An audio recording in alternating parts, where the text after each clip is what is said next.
A very good morning to you. Welcome to the midweek edition of the show. Promises to be an exciting one. I'm Yemi Adebayo.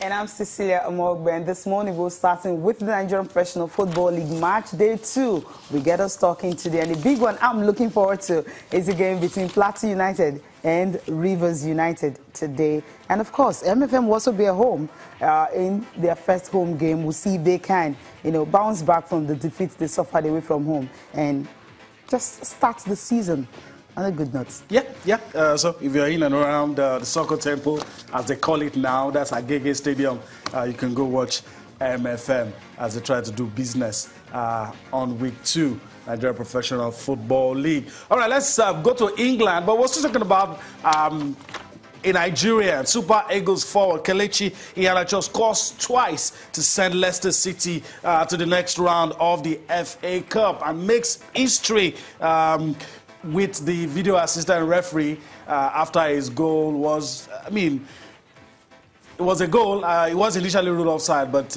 later the VAR assisted, and of course it was ruled as a goal. It makes history as the first one to get that done. Okay, historic one for Kelechi Iheanacho there. I was more happy about the fact that he was able to get at least 2 goals, 3 now, EFL and of course the FA Cup. If this is what he can do, and he's not playing the Premier League.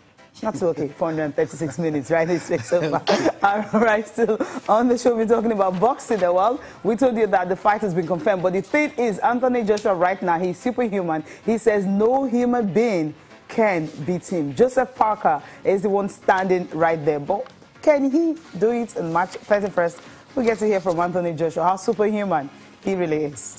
Yeah, so if you're going to knock down Joshua, if you're going to beat him, you have to be superhuman. We'll talk much about that later on the show, but Cecilia, we've got to start with the NBA. Yes, that's where we'll start with some big games over the night. 4 games we'll be looking at this morning. Of course, we're starting with the game between the Magic and the Timberwolves. That game was 108 and 102. And if you look at that result, you discover that Evan Fournier, he was the one who actually led them on a high for the Orlando Magic, scoring a career high of 32 points. And they stunned the visiting Minnesota, by 108 to 102 in that one. Fournier had to hit 6 3-pointers. That was a good one. Orlando Magic were able to snap their 7-game losing streak and won for only the 2nd time in their last 18 games. Not a good one. Jimmy Butler tried for Minnesota, but then he just got 28 points, but then that just wasn't enough. And their 5-game winning streak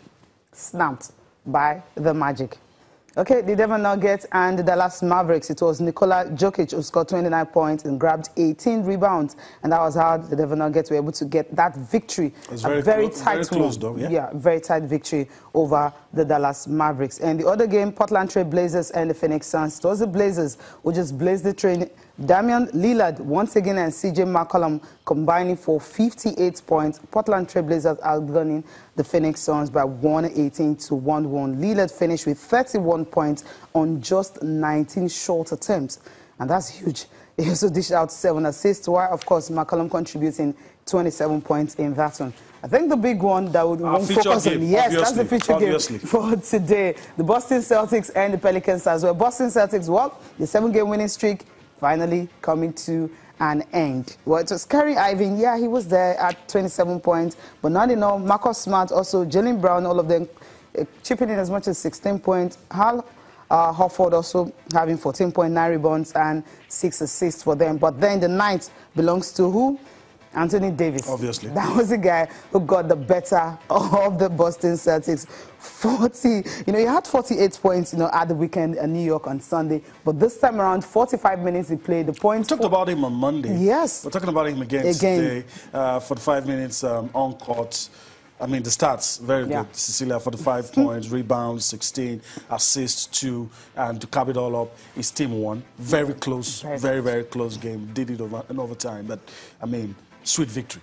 Yeah, I think that Anthony Davis talked about that. We talked about him on Monday. That was when he had about 48 points and 17 rebounds. Yeah, that was a huge one. This time around now, just following up in that. So it simply means in the past 3 consecutive games, he has had as much as more than 36 points in it. So you give it to Anthony Davis. He's the man right now, Okay.